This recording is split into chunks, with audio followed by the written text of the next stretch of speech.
अस्सलामुअलैकुम दोस्तों, वेलकम हमारे फ्री टेक्निकल ट्रेनिंग कोर्स में। तो बहुत नहीं है कि लोगों को पता नहीं है कि मार्केट की चाल किस तरह की होती है, मार्केट किस तरह अप डाउन चलती है, मार्केट सहारा कहाँ पे लेती है, मार्केट का डिमांड एरिया कौन सा हो, मार्केट रिजेक्ट कहाँ से होती है, मार्केट का सप्लाई जोन कौन सा होता है। याद रहे कि अगर आप मार्केट के साथ साथ ट्रैवल करना चाहते हैं को समझना चाहते हैं तो आपको थोड़ा सा इसके साथ टाइम और फिर दूसरी बात कि आपको पता होना चाहिए कि मार्केट में कौन सा ऐसा जोन है जहां से रिजेक्शन देखने को मिल सकती है और कौन सा ऐसा जोन है जहां से मार्केट सहारा ले चल सकती है, की तरफ उछल सकती है। ठीक है, अब फॉर एग्जांपल मैंने आपको बताया कि जब भी आपने तो आपने क्या करना है, बड़ा टाइम फ्रेम ओपन करना है। मैंने ये 4 आवर का टाइम फ्रेम ओपन किया हुआ है। अब एक छोटा सा हम इधर लॉजिक समझते हैं। आपको भी वहाँ पे लगाना है और मुझे कैसे पता चलेगा कि लिक्विडिटी जोन कौन सा है, एरिया, ठीक है, डिमांड एरिया, सप्लाई जोन कौन सा है।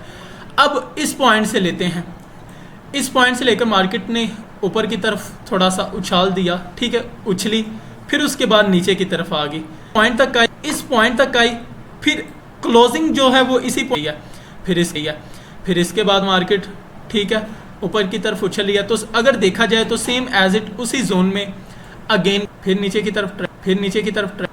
तरफ ट्रैवल करती है, तो सेम एज इट उसी के आजू बाजू में सपोर्ट लेकर ऊपर की तरफ उछलती है। तो फिर एग्जैक्ट उसी एरिया में एज इट प्रीवियस पॉइंट के ऊपर आ चुकी है। तो यहाँ से सहारा ले उछलती, फिर उसी जोन में आती, फिर सहारा लेती, फिर ऊपर, फिर नीचे। अब आपको पता चल चुका है कि एक रेंज से ऐसे जोन है जहां से रिजेक्शन मिल रही है, कौन सा ऐसा जोन है जहां से सपोर्ट। आप भी बता सकोगे कि सर जी ये वाला एरिया जो है ये बार बार मार्केट इधर से सहारा ले, क्योंकि यहाँ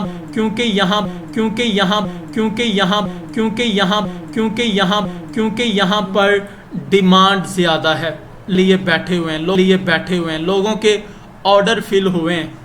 सर जी एक और पॉइंट, सर जी एग्जैक्ट इसी पॉइंट घूम रही थोड़ा सा नीचे विक मारकर फिर ऊपर की तरफ आ जाती है। तो ये जो बेसिकली विक लगाना होता है ना नीचे, ये लोगों को लिक्विडेट करने जाती है। मींस क्या, एरिया इनको कहा जाता है, लिक्विडिटी जोन कहा जाता है। एग्जैक्ट तो ये पैटर्न है ना, यहाँ पर बार छोटी सी बाहर की तरफ विक है, सेम एज इट यहाँ से पे भी हमें ब्रेकआउट देखने को मिला है। तो ये वो वाले एरिया है जहाँ माल काफी बड़ा पड़ा होता है जो वेल्स उठाती हैं, और इसी के थोड़ा सा ऊपर जो आम रिटेल ट्रेडर है उसका एसएल लगा होता है, और मार्केट में क्या होता है, वेल्स स्टॉप लॉस हंट करके फिर ऊपर की तरफ उछल जाती हैं। आपको पता है इस पॉइंट से लेकर इस पॉइंट तक गिरी है, फिर ऊपर की तरफ सहारा लेने के बाद उछल गई है। अब देखो तो फिर आपके माइंड में ये एक आइडिया होना चाहिए, अगरचे ये इधर ना स्टे कर, इस पॉइंट के ऊपर बार बार सर्जिस सहारा ले चुकी, तो इट्स मीन कि अभी भी अगर गिरेगी तो सहारा लाजमी लेगी, सहारा लेके थोड़ा सा फिर हो सकता है नीचे गिर जाए, सहारा लाजमी लेगी। पता चला कि ये वाला डिमांड एरिया है।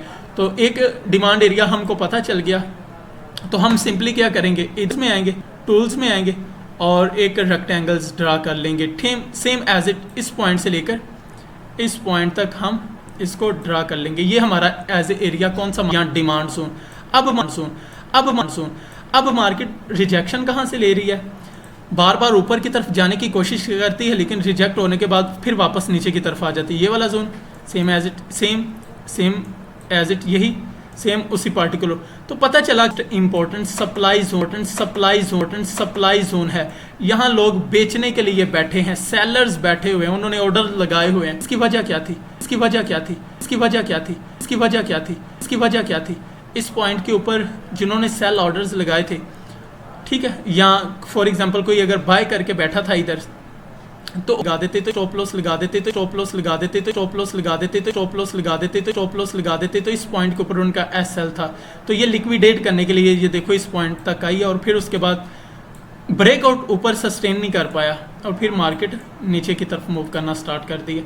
और एग्जैक्ट उसी डिमांड एरिया में इस पॉइंट के ऊपर होगा, इस पॉइंट के ऊपर होगा, इस पॉइंट के ऊपर होगा, इस पॉइंट के ऊपर होगा, इस पॉइंट के ऊपर होगा, इस पॉइंट के ऊपर होगा, इस पॉइंट के ऊपर होगा, इस पॉइंट के ऊपर होगा हमारा, ठीक है, में मूव कर, में मूव कर, में मूव कर, में मूव कर, में मूव कर, में मूव कर रही है। अब अगर रेंज में मूव करने के दौरान ब्रेकआउट बाहर की तरफ होता है या ऊपर या नीचे, और उसके बाद मार्केट रीटेस्ट करे, रीटेस्ट करने के बाद थोड़ा ही समझेंगे कि आया कि वाकई ही एक रियल एंट्री हुई। जिस तरह अभी देखो इस एरिया में आपको पता चला एंट्री से क्या मुराद है, जो मैंने से क्या मुराद है, जो मैंने से क्या मुराद है, जो मैंने से क्या मुराद है, जो मैंने से क्या मुराद है, जो मैंने अभी कहा।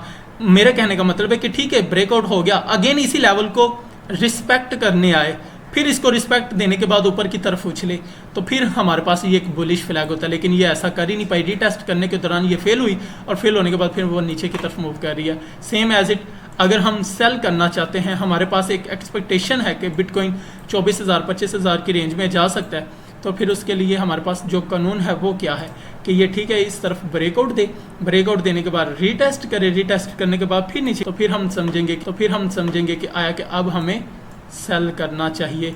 अदरवाइज पता चल गया और आपको पता चल गया और आपको पता चल गया और आपको पता चल गया और आपको पता चल गया और आपको पता चल गया होगा कि मार्केट रिजेक्ट कहाँ से होती है, लेती है बेसिकली प्रीवियस डाटा को देखते हुए आगे आया कि इस पॉइंट से मार्केट रिजेक्ट हो सकती है, इससे सहारा ले सकती है। बेसिक है।